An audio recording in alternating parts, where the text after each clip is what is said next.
नमस्कार दोस्तों, 3 सितंबर 2021 के daily news analysis current affairs discussion में आपका स्वागत है। मुझे पता है आज के करंट अफेयर्स में बहुत लेट है, इसके बाद एडिटोरियल आएगा उसमें भी लेट है। तो लेट होने की वजह यही है कि रात में बहुत देर तक जग जग के इकोनॉमी की वीडियोस अपलोड कर रहा था, तो उसके चलते सुबह जल्दी नहीं उठ पाया मैं। तो चलिए अब बिना लेट किए शुरू करते हैं। पहली video, Afghan origin terror prime concern India. देखिए, रिसेंटली अभी जो हमारे डोहा के एम्बेसडर हैं, उन्होंने ये जो तालिबान के लीडर हैं शेर मोहम्मद स्टेनगज़ई, इनके साथ बातचीत करी।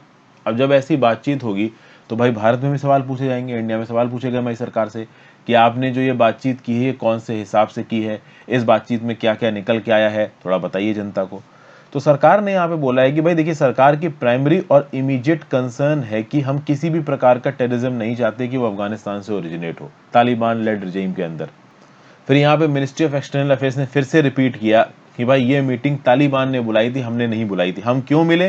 तो हम ऑब्वियस सी बात है इसलिए मिले हैं, मिलना सही भी है कि भाई हमें भी तो अपने एसेट्स को और सेफगार्ड करना है, वहाँ पे हमें भी तो अपने इंटरेस्ट को सेफगार्ड करना है। तो बिना बातचीत किए, बिना मिले हम कैसे करेंगे? फिर यहाँ पे हकानी इशू भी आ रहा है। हकानी इशू के बारे में सरकार ने बातचीत तो नहीं की है, बट ओवरऑल देखा जाए तो ये जो हकानी ग्रुप है, आप कह सकते हो this is basically semi autonomous group of Taliban. ठीक है, यूनाइटेड नेशंस की designated entities as a terror group में हकानी ग्रुप का नाम है। इसके जो डेप्यूटी लीडर हैं वो भैया सिराजुद्दीन हकानी। बहुत से अटैक्स करवाए हैं इसने इंडियन एम्बेसी और कंसुलेट्स इन अफगानिस्तान में। एक सुसाइड बॉम्बिंग हुई थी 2008 में, जिसमें टोटल 58 लोग, 58 लोग की जान गई थी, उसमें इंडियन डिप्लोमेट्स भी थे। काबुल का जो गुरुद्वारा है हर राय साहब, 2020 में भी इसके ऊपर एक अटैक करवाया था जिसमें 25 लोगों की जान गई थी। और ऐसा बोला जाता है कि हकानी ग्रुप ने यह अटैक इस्लामिक स्टेट खुरासन के साथ मिलकर करवाया था। तो definitely this Haqqani group this is an of shoot of Taliban. ये बहुत ज़्यादा प्रो इंडिया नहीं है, एंटी इंडिया है। और ऐसा बताया जाता है कि इस हकानी ग्रुप के तालिबान के साथ कनेक्शंस हैं।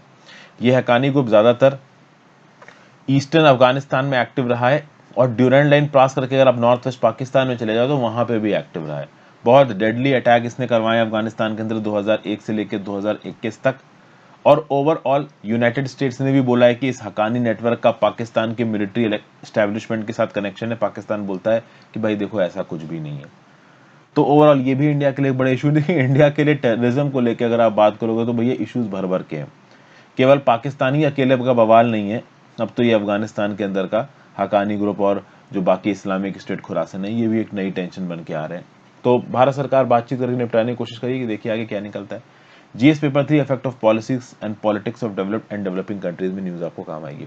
आगे बढ़ने से पहले वीडियो पे लाइक का बटन दोस्तों, अगर अब तक आपने इस वीडियो को शेयर नहीं किया है, इस चैनल को शेयर और सब्सक्राइब नहीं किया, कर दीजिए। ज्वाइन बटन दबा के आप हेल्प कर सकते हैं। इंस्टाग्राम पे फॉलो कर लीजिए अगर आप करना चाहें तो। टेलीग्राम का लिंक नीचे डिस्क्रिप्शन बॉक्स में दे रखा है, आप उसको ज्वाइन कर लीजिए चैनल से रिलेटेड अपडेट्स के लिए। और हो सके तो ज्वाइन बटन जरूर दबाएं दोस्तों, that will be specifically helpful to me. Next बात करते हैं 11th UK India economic and financial dialogue. तो देखिए, 11वां इंडिया यूनाइटेड किंगडम का इकोनॉमिक और फाइनेंशियल डायलॉग रिसेंटली हुआ, वर्चुअली हुआ। ऑब्वियसली बात है, सब लोग अपने ऑफिस में बैठ के इंटरनेट के थ्रू बात कर रहे थे। तो एक तरफ बैठी थी हमारी फाइनेंस मिनिस्टर निर्मला सीतारमन, और दूसरी तरफ बैठे थे यूके के ट्रेजरी चांसलर ऋषि सोनक। ऋषि सोनक भी इंडियन ओरिजिन के हैं, बट यूके के ट्रेजरी चांसलर हैं, ऑलमोस्ट फाइनेंस मिनिस्टर हैं। इंडिया के डेलीगेशन की तरफ से हमारे reserve bank of India governor Shaktikanta Das साहब, security and exchange board of India के chairman, international financial services centre authority जो कि आपकी गुजरात में खुली, उसके chairman, department of economic affairs के सेक्रेटरी, मिनिस्ट्री ऑफ फाइनेंस के और आला अफसर representatives, ministry of external affairs के रिप्रेजेंटेटिव्स, इंडियन हाई कमीशन जो कि यूके में, उसके रिप्रेजेंटेटिव्स भी थे इस मीटिंग में। यूके की तरफ से कौन कौन आया? तो ऋषि सोनक साहब के साथ आए गवर्नर बैंक ऑफ इंग्लैंड के, chief executive officer of the financial conduct authority, economic secretary वहां के, और other representatives from UK HMT. Dialogue में बातचीत क्या क्या हुई? तो डिस्कशंस हुआ on economic cooperation and multilateral issues. G20 के ऊपर बात हुई, COP26 के ऊपर बात हुई, फाइनेंशियल सर्विसेज की कोलैबोरेशन को इंडिया और यूके में कैसे बढ़ाया जाए इसके ऊपर बात की, फाइनेंशियल टेक सिटी, फिनटेक और गिफ्ट सिटी को कैसे आगे बढ़ाया जाए इसके ऊपर बात की, India UK financial market dialogue जो एनुअल है उसके ऊपर बात हुई, फाइनेंशियल मार्केट्स को कैसे रिफॉर्म किया जाए इसके ऊपर बात हुई, क्लाइमेट फाइनेंस के ऊपर बात हुई, infrastructure development and promotion of sustainable finance, इसके ऊपर बात हुई।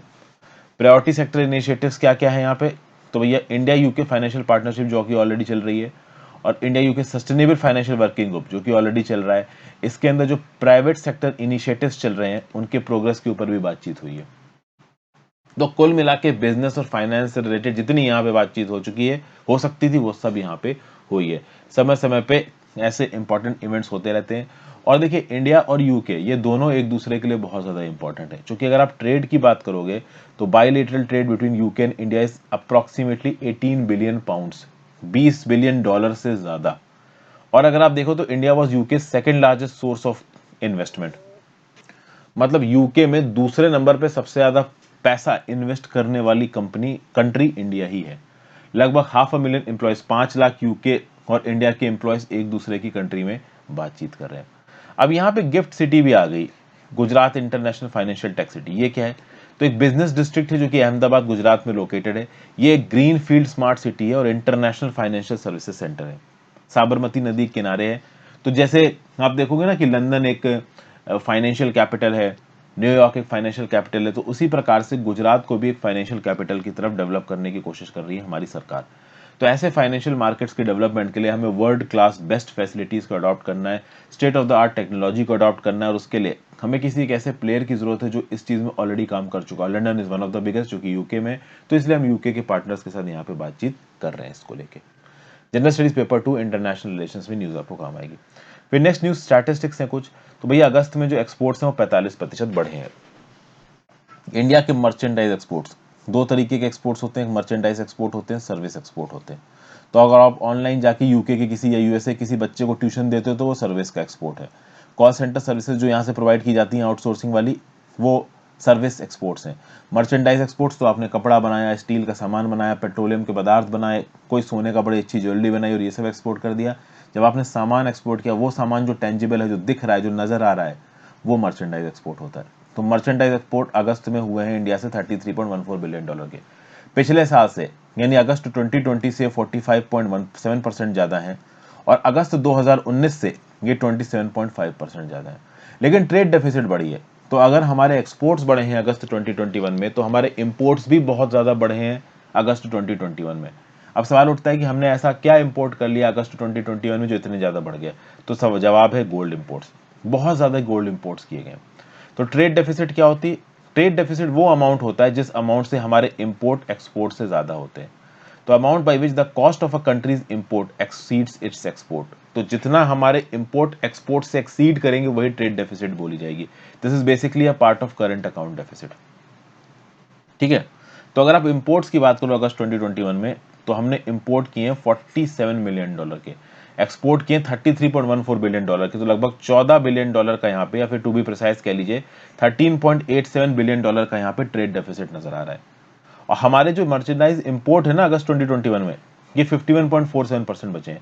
मतलब अगस्त 2020 में जो हमने इंपोर्ट किया था उससे 51.47% ज्यादा इंपोर्ट किया हमने अगस्त 2021 में। अगस्त 2019 में जो हमने इंपोर्ट किया था उससे 18% हमने ज्यादा इंपोर्ट किया अगस्त 2021 में। तो ये कुछ छोटे छोटे फिगर्स हैं, इतना डिटेल में तो वैसे इनको देखने की जरूरत नहीं है, बट इंपॉर्टेंट न्यूज है। न्यूज क्या इंपॉर्टेंट है? देखिए, अब डाटा इंपॉर्टेंट नहीं है, तो फिर अगस्त 2021 का डाटा है, फिर अगले महीने सितंबर 2021 का आएगा, फिर अक्टूबर 2021 का आएगा, तो आप हर महीने का डाटा तो आप पढ़ते बैठोगे नहीं। बट एक बेसिक ट्रेंड जानने के लिए महीने महीने के बेसिस पे जब हम इस इन्फॉर्मेशन को डिस्कस कर लेते हैं तो चीज़ें अच्छी रहती हैं।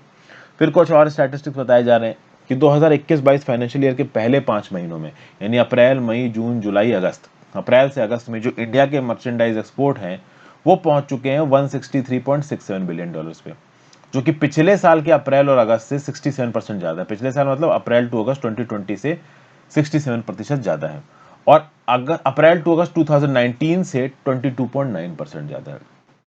सरकार ने टारगेट बनाया कि 2021-22 में हम लोग $400 बिलियन का मर्चेंडाइज एक्सपोर्ट करेंगे। और इसमें मदद इसलिए भी मिल रही है क्योंकि ग्लोबल ट्रेड में स्टेडी रिकवरी हो रही है, तो हमारे एक्सपोर्टर्स को ऑर्डर भी यहाँ पे मिल जा रहे हैं। फिर अगर मेजर कमोडिटी ग्रुप्स वाइज अगर हम देखें, तो अगर आप देखो तो इंजीनियरिंग जो गुड्स है उनमें ठीक ठाक एक्सपोर्ट में राइज देखने को मिला है। इंजीनियरिंग गुड्स का एक्सपोर्ट 58.8% बढ़ा है, $9.6 बिलियन पर पहुंच गया। वहीं पे कॉटन, यार्न, फैब्रिक्स और हैंडलूम प्रोडक्ट्स का जो एक्सपोर्ट है वो 55.6% से बढ़ा है, $1.3 बिलियन पहुंच गया। इलेक्ट्रॉनिक गुड्स का एक्सपोर्ट 31.5% से बढ़ा है, $1.15 बिलियन पहुंच गया है।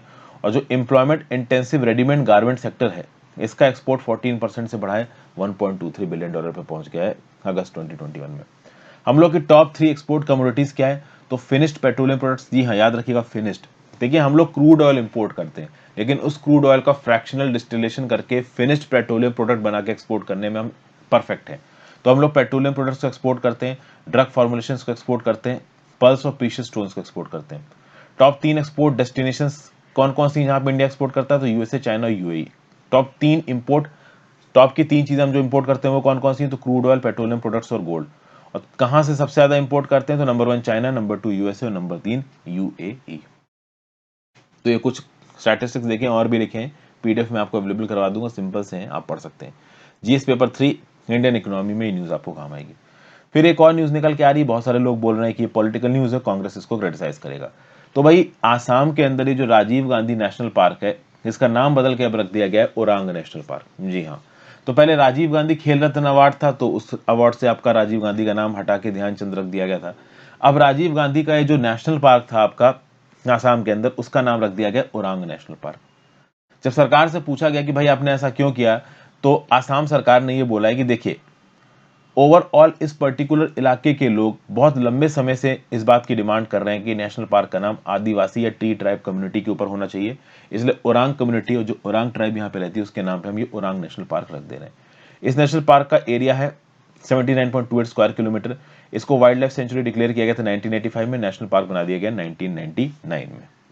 लोकेशन देखा जाए तो north bank of Brahmaputra river में है, दरांग और सोनितपुर डिस्ट्रिक्ट्स में। Royal Bengal tiger, Indian rhinos, pygmy hog और वाइल्ड एलिफेंट जैसे जानवर यहाँ पे मिलते हैं। ओरांग नेशनल पार्क को मिनी काजीरंगा भी कहा जाता है आसाम का। 50 स्पेशीज ऑफ फिश और 22 स्पेशीज ऑफ बर्ड्स यहाँ पे मिलते हैं। 7 स्पेशीज ऑफ टर्टल्स और टॉर्टॉइज भी यहाँ पे पाए जाते हैं। ये आपको नजर आ रहा है, ये जो ग्रीन रन में आपको इलाका दिख रहा है ना, ये है ओरांग नेशनल पार्क। इसको पहले राजीव गांधी बोला था, वो ओरांग नेशनल पार्क बोला था। इसके साउथ में आपको ये ब्रह्मपुत्रा नदी बहती नजर आ रही है। इसके वेस्ट में आपको धनसिरी नदी बहती नजर आ रही है, जो कि आपकी ब्रह्मपुत्रा से मिलती है। और ईस्ट में पंचनोई नदी बहती नजर आ रही है, जो कि आपकी ब्रह्मपुत्रा से मिलती है। ओवरऑल 78.81 स्क्वायर किलोमीटर का इलाका है। ये आप कह सकते हो कि ब्रह्मपुत्रा के फ्लड प्लेन में भी आता है, धनसिरी रिवर के फ्लड प्लेन में भी आता है, पंचनोई रिवर के फ्लड प्लेन में भी आता है, और भी छोटी छोटी स्ट्रीम्स के फ्लड प्लेन में आता है। बहुत सारे वेटलैंड्स भी आपको इस पर्टिकुलर ओरांग नेशनल पार्क में देखने को मिलेंगे। इंडो बर्मा बायोडाइवर्सिटी हॉटस्पॉट का ये पार्ट है। जीएस पेपर 2 और जीएस पेपर 3 में न्यूज आपको काम आएगी। फिर नेक्स्ट न्यूज है 7 इनिशिएटिव लॉन्च्ड फॉर एचएसजीएस।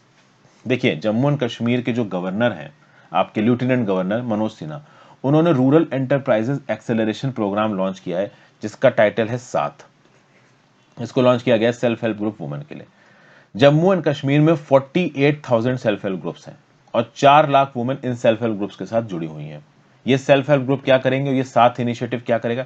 एक्चुअली ये 7 इनिशिएटिव इन्हीं सेल्फ हेल्प ग्रुप के लिए बनाया गया है, और ये 7 initiative in self help group और इनकी वुमेन को मेंटर करेगा और मार्केट लिंकेजेस ऑफ प्रोडक्ट्स के बारे में बताएगा। ये जो वुमेन है जम्मू एंड कश्मीर में, जो कि अपने इंडिजीनियस प्रोडक्ट्स बनाती हैं, इन वुमेन के पास ना तो ये नॉलेज है कि इन प्रोडक्ट्स की मार्केटिंग कैसे की जाए, ना इन प्रोडक्ट्स की प्रॉपर पैकेजिंग के बारे में पता है, ना ब्रांडिंग के बारे में पता है। तो देखिए किसी भी चीज को बेचने में मार्केटिंग, पैकेजिंग और ब्रांडिंग, ये तीनों बहुत जरूरी होती हैं, और यही तीनों सिखाएगा ये जो 7 प्रोग्राम बनाया गया है, जिसको आप रूरल एंटरप्राइजेस एक्सेलरेशन प्रोग्राम भी बोल रहे हो, यही इनको सिखाएगा। तो सैयद शेरीज असगर, ये मिशन डायरेक्टर हैं Jammu and Kashmir rural livelihood mission के, इन्होंने बोला है कि ये जो 7 प्रोग्राम है, this initiative will help in transforming the lives of rural women associated with self help groups. तो this 7 is aimed at accelerating livelihoods for rural women associated with SHGs which are doing small works। ठीक है भाई, तो women को ऐसी skills देना, marketing, packaging और branding की, और उनके बिजनेसेस को एक हाई वैल्यू बिजनेस में कन्वर्ट करना। तो शुरू में 5,000 वुमेन के लिए वर्कशॉप कंडक्ट करवाई जाएगी। उसमें से 500 बेस्ट वुमेन को चुना जाएगा इंटेंसिव ट्रेनिंग के लिए, और इस इंटेंसिव ट्रेनिंग के बाद 100 जो सबसे बेस्ट वुमेन होंगी उनको मेंटरिंग के लिए चुना जाएगा। तो ये 100 वुमेन बाकी वुमेन को जाके सिखाएंगे कि आप कैसे पैकेजिंग, ब्रांडिंग और मार्केटिंग कर सकते हैं। ट्रेनिंग प्रोवाइड की जाएगी एग्रीकल्चर में, एनिमल हस्बेंड्री में, पोल्ट्री, हैंडीक्राफ्ट, हैंडलूम, इन सब सेक्टर्स में। तो वुमेन को जॉब गिवर्स में कन्वर्ट करना है। ओवरऑल ये वुमेन अपने एंटरप्राइजेस को एम्प्लॉयमेंट प्रोवाइडर्स में कन्वर्ट कर सके, ये जरूरी काम है। इस 7 इनिशिएटिव को उम्मीद स्कीम के साथ लॉन्च किया गया। ये उम्मीद स्कीम भी वुमेन को एनेबल करता है J&K में कि वो अपना बिजनेस खोल सके। जीएस पेपर 2 और जीएस पेपर 1 में न्यूज आपको काम आएगी। फिर नया प्रोजेक्ट है coal ministries pilot project to replace diesel with LNG. Actually जो CIL के डंपर्स होते हैं ना, डंपर होते हैं वो बड़े बड़े ट्रक्स जिसमें कोयला भर के एक जगह से दूसरी जगह ट्रांसपोर्ट किया जाता है। अभी इन ट्रक को चलाने के लिए डीजल का इस्तेमाल किया जाता है और डीजल से पॉल्यूशन होता है, आपको ये बात पता है। तो अब इन डंपर में डीजल के साथ साथ LNG किट्स भी लगाई जाएंगी। तो ये जो बड़े बड़े डंपर थे ये डीजल से चलते थे, अब ये बोला जा रहा है कि इनमें रेट्रोफिट की जाएगी LNG किट। रेट्रोफिट क्या होता है? Providing something with a component or accessory not manufactured during manufacture.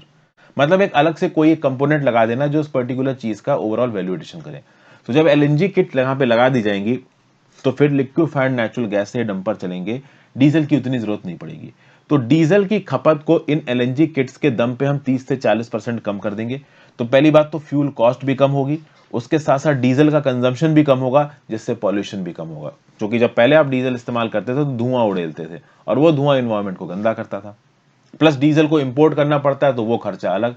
तो इन डंपर में अगर LNG बना लेते हैं तो LNG पे चलेंगे, LNG साफ गैस होती है, फ्यूल भी 15% बचेगा और इससे CIL 500 करोड़ रुपए बनाएगा और उसका कार्बन फुटप्रिंट भी कम होगा, पॉल्यूशन कम होगा। तो सब कुछ अच्छा अच्छा यहाँ देखने को मिल रहा है। ओवरऑल देखा जाए तो कोल इंडिया लिमिटेड जो कि दुनिया का सबसे बड़ा कोल माइनर है, वो सालाना 4 लाख किलोलीटर ऑफ डीजल इस्तेमाल करता है, जिसमें बहुत मेजर पोर्शन ये डंपर खाते हैं और इसमें कोल इंडिया लिमिटेड का खर्चा होता है 3,500 करोड़ का। तो LNG किट्स इस्तेमाल करने से, LNG गैस को इस्तेमाल करने से इनका खर्चा 500 करोड़ रुपए से कम हो जाएगा, ऐसा यहाँ पे बोला जा रहा है। और इस प्रकार के पायलट प्रोजेक्ट्स ऑलरेडी शुरू हो चुके हैं। जो गैस हैं, जो किट्स हैं, वो गेल इंडिया और BEML से खरीदी जा रही हैं और ओवरऑल एक पायलट टेस्ट लेवल पे जो आपके डंपर्स हैं कोल इंडिया लिमिटेड में उसके लगा के इस्तेमाल की जा रही है। कोल इंडिया लिमिटेड की बात करें तो ये गवर्नमेंट ओन्ड कोल माइनिंग और रिफाइनिंग कॉर्पोरेशन है, मिनिस्ट्री ऑफ कोल के अंदर है, कलकत्ता में इसका हेडक्वार्टर्स है, लार्जेस्ट कोल प्रोड्यूसिंग कंपनी है वर्ल्ड वाइड और महारत्ना पब्लिक सेक्टर अंडरटेकिंग है।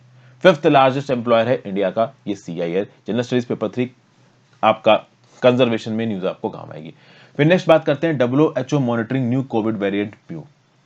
WHO मॉनिटर कर रहा है एक नए कोरोना वायरस वेरिएंट को, म्यू को। इस म्यू के अंदर पोटेंशियल है कि ये इम्यूनिटी को इवेड कर सकता है। तो कोविड-19 इन्फेक्शन जो पहले आपको हुआ था इनिशियल वेरिएंट से और जो भी आपको अब तक वैक्सीन दी गई है उससे जो भी आपके शरीर के अंदर एंटीबॉडीज आई हैं या इम्यूनिटी आई है उसको स्किप कर सकता है ये म्यू। 3 तरीके के आपके कोरोना के वेरिएंट्स होते हैं, एक तो वेरिएंट ऑफ इंटरेस्ट होता है, एक वेरिएंट ऑफ कंसर्न होता है और तीसरा वेरिएंट कौन सा होता है ये मुझे नीचे कमेंट बॉक्स में बताओ। एक होता है वेरिएंट ऑफ इंटरेस्ट, एक होता है वेरिएंट ऑफ कंसर्न, तीसरा कौन सा होता है नीचे कमेंट बॉक्स में बताओ, मैं कई बार आपको पहले बता चुका हूं। तो ये जो म्यू नाम का कोरोना वायरस का वेरिएंट है, इसको आप B.1.621 भी बोलते हो, इसका साइंटिफिक नेम है। इसको 30 अगस्त को वेरिएंट ऑफ कंसर्न इंटरेस्ट बोल दिया गया, ठीक है, इसको वेरिएंट ऑफ इंटरेस्ट बोला गया 30 अगस्त को। तो ऐसा बताया जा रहा है कि इस म्यू में कुछ ऐसे जेनेटिक म्यूटेशन है जो कि आपकी नेचुरल इम्यूनिटी को और वैक्सीन इंड्यूस्ड इम्यूनिटी को स्किप करके भी आपको इन्फेक्ट कर सकते हैं विद द कोरोना वायरस, ठीक है भाई। तो इस म्यू से रिलेटेड पहले जो प्रिलिमिनरी डाटा था वो वायरस एवोल्यूशन वर्किंग ग्रुप के सामने रखा गया।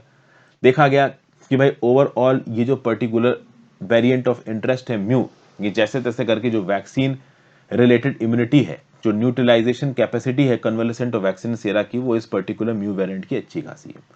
अभी के लिए देखा जाए तो 4 वेरिएंट ऑफ कंसर्न है। एक तो डेल्टा है जो कि सबसे पहली बार इंडिया में डिटेक्ट हुआ, एक आप कह सकते हो अल्फा है जो सबसे पहली बार यूके में डिटेक्ट हुआ, एक बीटा है जो सबसे पहली बार अफ्रीका में डिटेक्ट हुआ, एक गामा है जो सबसे पहली बार ब्राजील में डिटेक्ट हुआ। बट इसका मतलब ये नहीं है कि ये वेरिएंट्स इन्हीं कंट्री से ओरिजिनेट हुए हैं, डिटेक्ट यहाँ पे पहले हुए हैं, तो नाम पड़ गया Indian variant, UK variant, Brazil variant, south African variant. Variant of concern variant of interest से थोड़ा ज्यादा खतरनाक होता है, एक हैविली म्यूटेटेड स्ट्रेन होता है, बहुत ज्यादा कंटीजियस होता है। एक और वेरिएंट ऑफ इंटरेस्ट है यहाँ पे लैम्डा, जिसको पहली बार पेरू में आइडेंटिफाई किया गया है। इसने भी मल्टीपल कंट्रीज में आउटब्रेक कराए हैं। डेल्टा वेरिएंट अभी के लिए इंडिया में तरखाट मचा रहा है और यूएस में बवाल मचा रहा है।